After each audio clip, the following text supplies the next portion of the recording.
course, we need to start with last night's game, the Spurs game in the Champions League under the Thomas Frank era for Spurs, a 1-0 victory against Villarreal. First thoughts, you thought it was boring?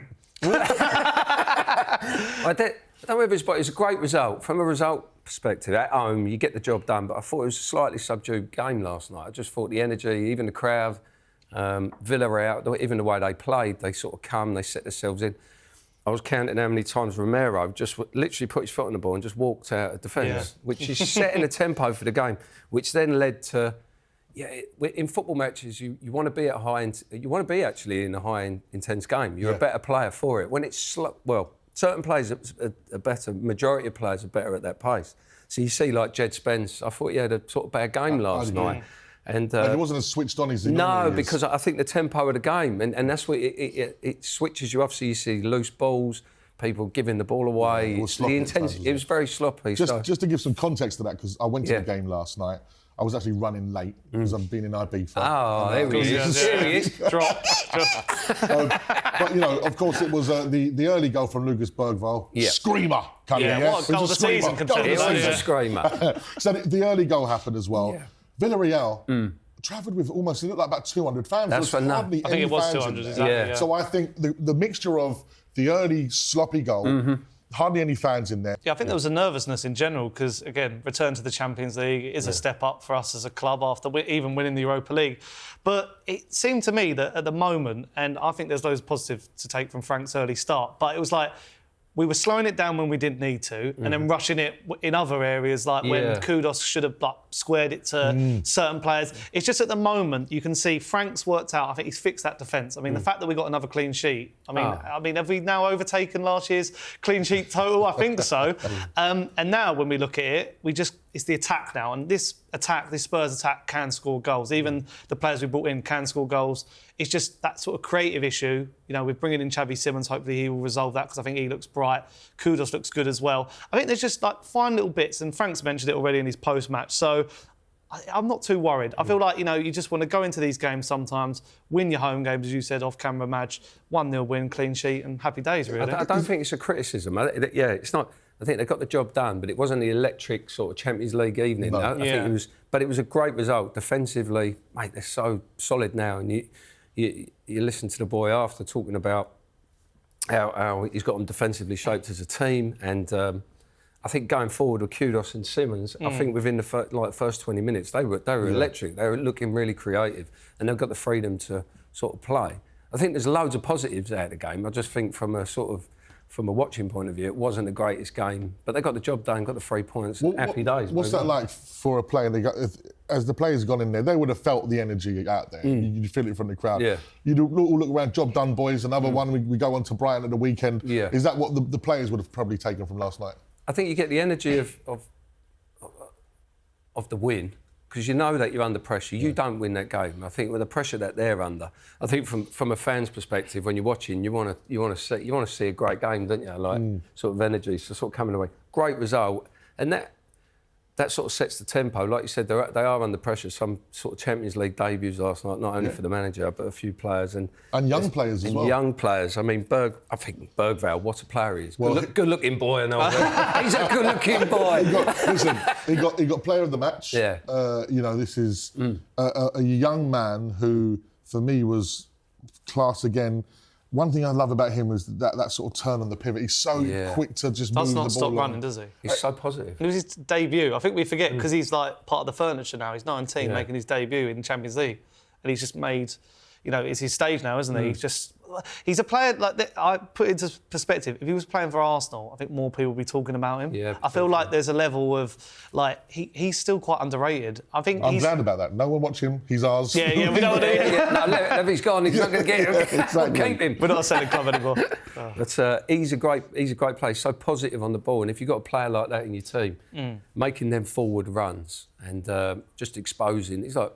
You know, that Bellingham type sort of running forward, that's strong with the ball. And his head never goes down. He makes mistakes, and he seems like a player that he can brush off mistakes easily.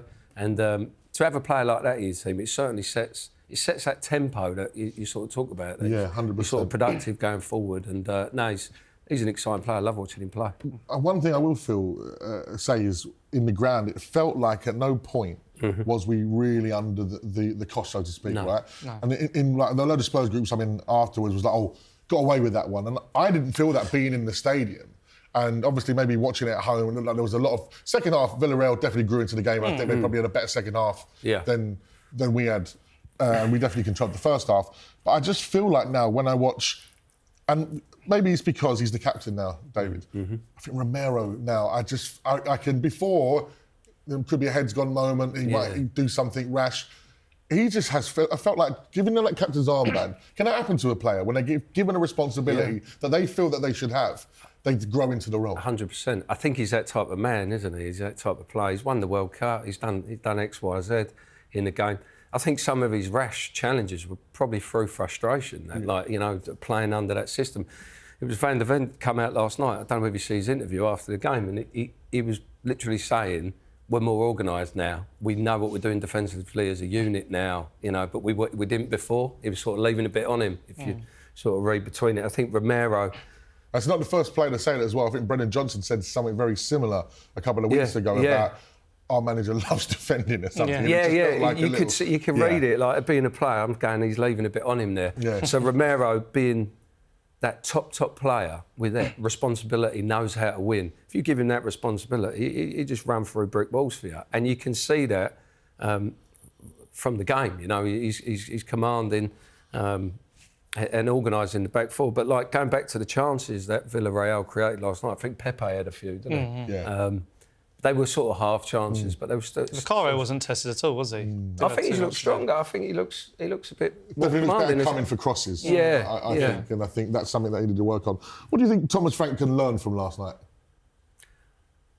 I think you can't listening to him talk after. He sort of said, as a defensive unit, they sort of did well last night, sort of how they worked and their sort of honesty. But I think he was just getting the game, obviously his first Champions League game, under pressure at home. I think he was just happy with the 3 points. I think Simmons and Kudos, they done really well. They were attacking, like I thought, especially in the first sort of 20-25 minutes, they were positive. I don't know how many lessons they take out of that game last night. I think it was just a case of getting the job done and walking away with the 3 points. I think, Sonny, that, like we said before, the early goal, you're not anticipating a goal so early in the Champions League time. And in that fashion. You know, it just led to the whole game us just bantering their keeper every time we come from the ball. Wasn't it? It was bad, wasn't it? Yeah. I mean, it's going to make one of those blooper videos that Danny Dyer used to do back in the day, like 100 worst mistakes.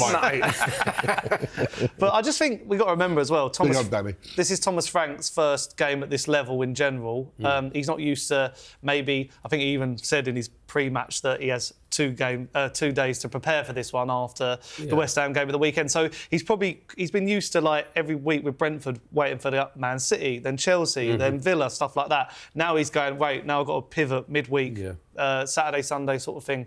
But I feel like he will take, you know, these results, even the Bournemouth result, we might see that as a positive because even though we lost, we didn't create anything and we were really, really poor. I think Frank will take more from that and go, right, this is what I need to do now. He's even said, like, we need to focus on the attack now. We need to focus on our creative play because there was a 20-minute spell in that second half where our passing was poor. We couldn't keep hold of the ball, but we kept winning it back in defensive areas. And I think that's what we have to remember. Last season, our defence was so poor, but our attack was good. It's now we've flipped on its head. Our defence is really good and we now got to try and see how we unlock that attack. But we are missing, you know, about 60-odd goals from Kulusevski, Maddison through injury, and then Son's left as well. So there's a few issues to solve, but I think Frank's got the know-how and the staff behind him to really get there. Yeah, I think that relationships moving forward I think it's easier to be defensive, to develop relationships quicker because you can be organised, you can work within your short shape and structure. As you're a creative player, to sort of understand people's runs. So when you receive the ball, you see 4 separate options on, but sometimes that becomes sort of second nature through relationships that you understand certain runs. That's a great point you make because we saw yesterday with Jed Spence and Xavi Simmons, there was at times them not reading the overlap together and they hesitated. Yeah. Like you said, when those relationships build, it becomes second nature and all of a sudden, and that's why we see Kane and Son become the best duo in Premier League history. It takes years. It's not an overnight. I mean, I'm not a pro footballer or a former pro footballer like yourself. It takes years to develop these things, doesn't it? It does. Them relationship elements, like all the way through history in football, when you build, they become second nature. You think like they got to happen so quick, and then them developments moving forward, and them sort of movements they work on to create more goals, that will come. But the ability that's in the Tottenham forward line now scary. Is it's up there with the best in Europe. Not let alone. Wow, yeah. It's up there. Even seeing Mwani come on, there's just that little sort of 7-8 minute cameo. He's got a bit about him. Strong. 30-second yellow card as well. He shouldn't have got booked for that. I was fuming. I was, no, he butted him, didn't he? Yeah. By accident, wasn't it? And then even the fact he looks even bigger than I thought. Yeah. Like on the pitch against like the defenders and that. I'm excited to see him come into that fold. But as you say, you know, that forward line, when they start reading one another and can intercept where they're going to be, I think it's going to be exciting. But just to summarise, your first game, Thomas Frank's first game in the Champions League, it's a step up for him as well as a manager. You know, there's been questions over the last 5 years. He's been touted as a manager that could go to one of the bigger clubs. He's there now, first time in the Champions League, competitive game. He's got his win. He's going to be happy. Yeah, he's happy. To him, everyone I've spoke to is how articulate he is, how sort of on the ball he is with, and is it meticulous is the word, I think, through his preparation and his training methods and the way he is around the building. You can see that when he talks so well. And I think it's a real positive sort of moving forward. When you look at the Tottenham squad, you look at what's gone on upstairs, and you see the management and the training team. I'm excited. I think all these goals, you've got that defensive structure, which every team needs, doesn't it? You look at Man City, Liverpool, who won the leagues. You look, they've got that strong base. And those two centre-backs are at that perfect age. Like, you know, they are matured. Well, he's still so young, but Christian Romero as a captain. There ain't much getting past him. Really exciting stuff.